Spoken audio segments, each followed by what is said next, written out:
La doctora Rosaura Ruiz entró en 1968 a la Facultad de Ciencias en un momento muy difícil y muy importante para nuestro país. Esto la dejó marcada, muy preocupada, enojada y triste por la represión estudiantil de todo ese año y particularmente del 2 de octubre de 1968, la doctora se une al Comité de Lucha de la Facultad, el cual posteriormente es reprimido también en 1971, el 10 de junio. Pero ella quiso enfatizar su lucha, su preocupación por la democracia en México y por la justicia. Este evento la marcó para siempre y hoy la presentamos aquí, la doctora Rosaura Ruiz. Rosaura Ruiz, doctora en biología. Desarrolló su estancia postdoctoral en la Universidad de California, donde ha sido profesora invitada, lo mismo que de la Universidad del País Vasco. El tema central de su investigación es el estudio de las teorías evolutivas que ha abordado desde las perspectivas científica, histórica y filosófica.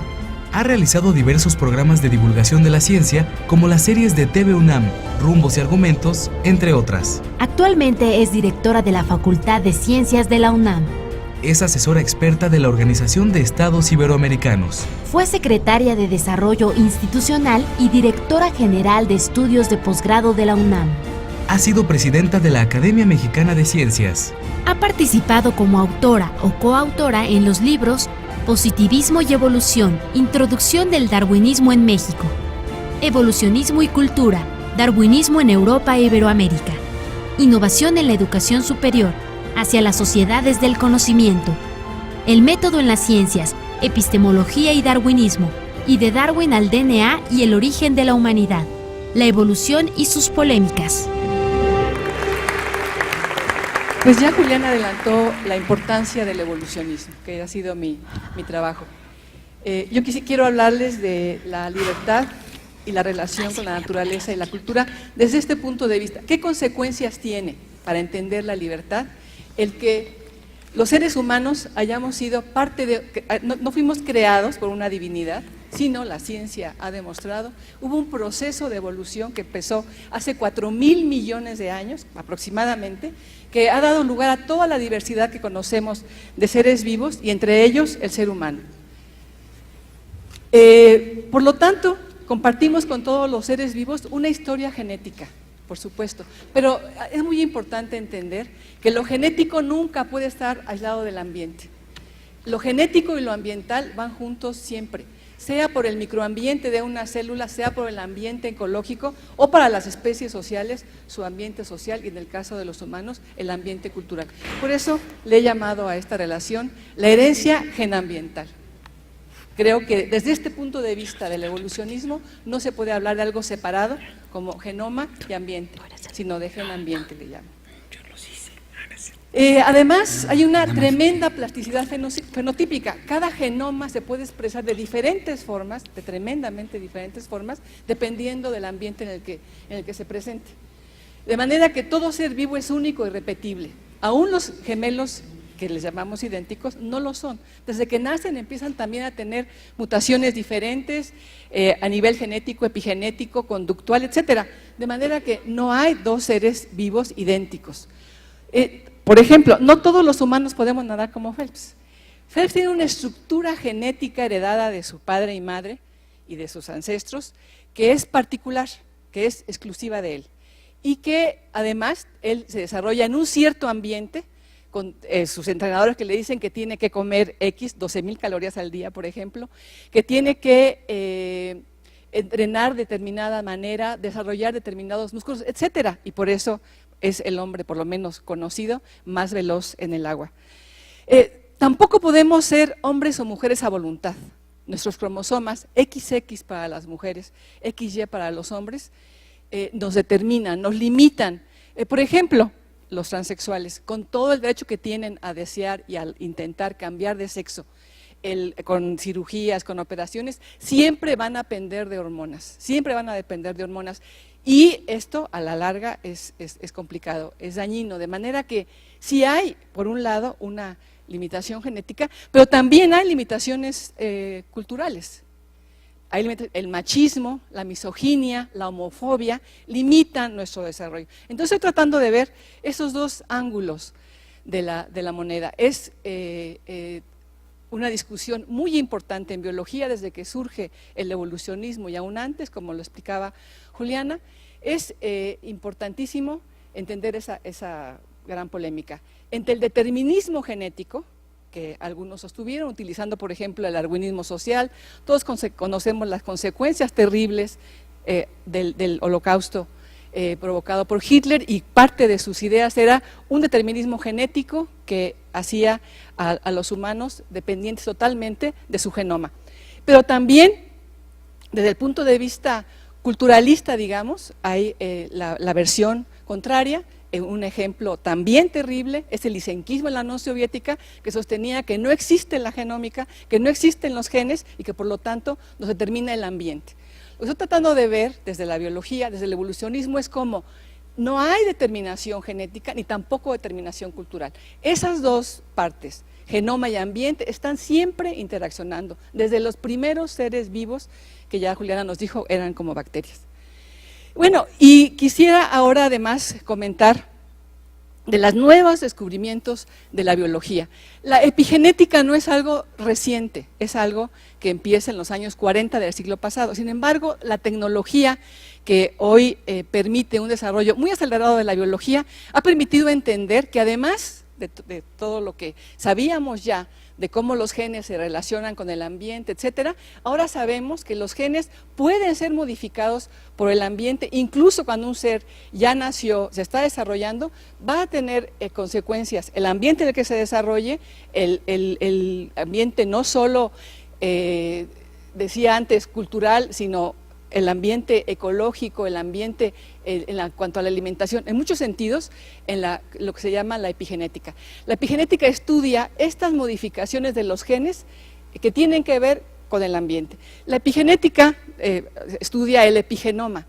Tiene que ver con la modificación del DNA por metilación, por diferentes factores químicos, por la alimentación, por la exposición a hormonas, por el estrés químico, incluyo aquí drogas, alcohol, etcétera.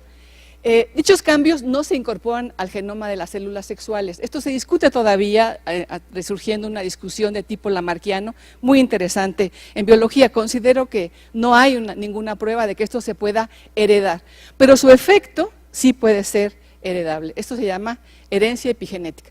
Por ejemplo, se han hecho estudios en muy diversos organismos, algunos interesantes les comento aquí, en ratones. Se ha mostrado cómo hay una transformación química de los genes involucrados en el comportamiento, que tiene que ver con el cuidado maternal. En este caso, las hembras, las ratones hembras, cuidan a su cría, las alimentan, las lamen, las lactan, y esta actividad de la madre va a provocar cambios en el epigenoma, en el genoma, en los genes de su cría.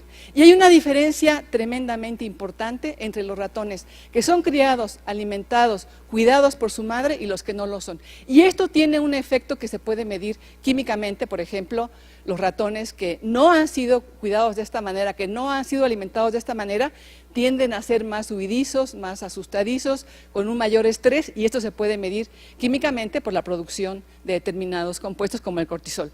De manera que esto, que además también ha sido estudiado en seres humanos, la epigenética también ha mostrado que los genes de los humanos, igual que los de los animales cercanos a nosotros o de las plantas también, pueden ser modificados por el comportamiento, directamente por el ambiente, desde que nacemos.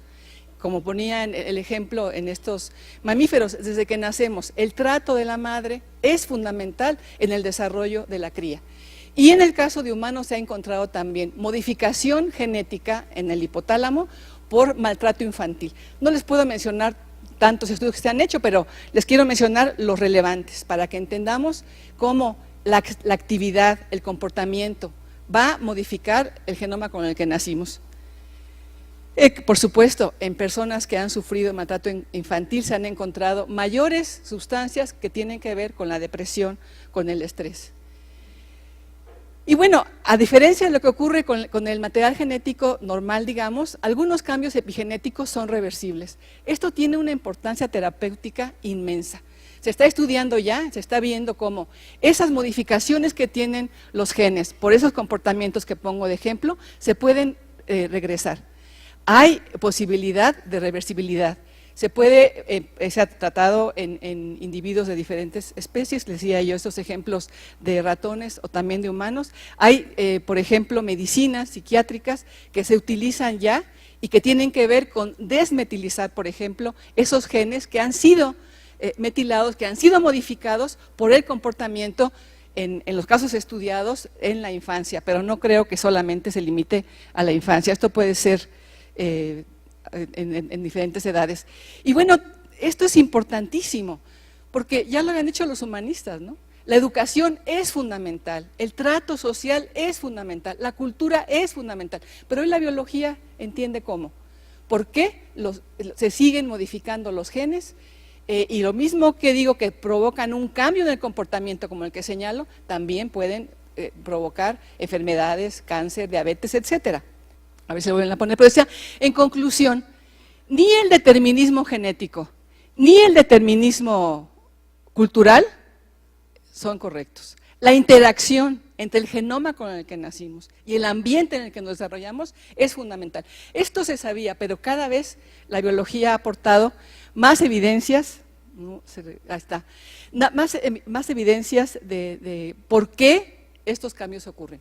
La ciencia explica por qué estos cambios pueden ocurrir.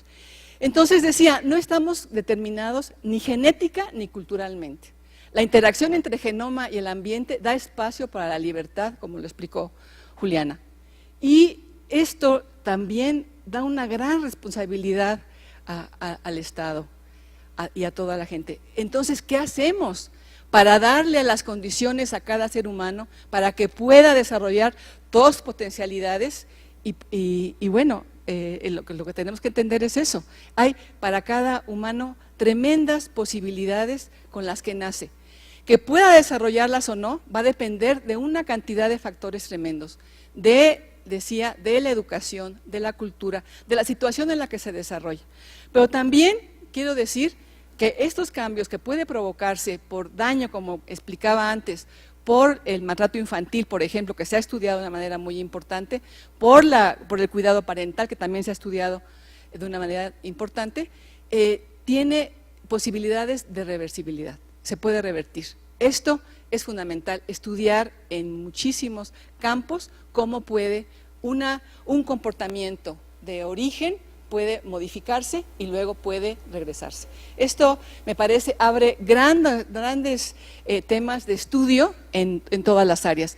Creo que el entender cómo nuestro comportamiento va a afectar a otros, particularmente por ejemplo, a nuestros descendientes, es fundamental. Y claro, hay espacio para la libertad, lo decía Juliana.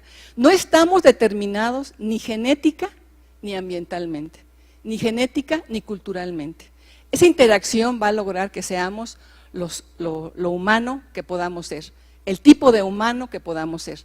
Y esto nos da una tremenda responsabilidad, el definir qué hacer. Por ejemplo, hoy, que algunas mujeres dicen, prefiero no lactar a mi bebé, tienen que entender la responsabilidad que tienen en ese sentido. El cuidado parental es fundamental. Y entendamos además que la especie humana es una de las pocas especies, no hay muchas así, en el que el cuidado parental lo tienen los dos sexos.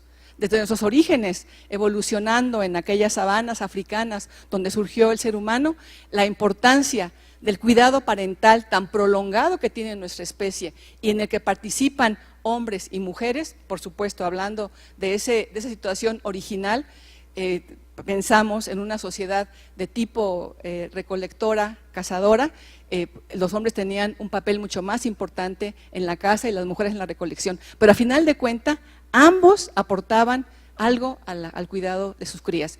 Y esto ha sido fundamental en la historia de la humanidad. Y yo creo que el entender cómo este proceso de evolución que dije al principio se inició hace cerca de 4.000 millones de años, nos ha marcado con un determinado genoma que expliqué antes, tiene que ver con un ambiente, por eso lo llamo genambiental. Entonces, esta posibilidad de cada ser humano con esa historia es una gran responsabilidad, y yo coincido con Juliana. Por supuesto que hay espacio para la libertad, cada quien puede decir una serie de cosas, porque además todo ser vivo, particularmente los animales, tienen una capacidad de seleccionar y de construir su nicho. Pueden seleccionar su ambiente, y un ser humano, por supuesto, tiene también esa capacidad.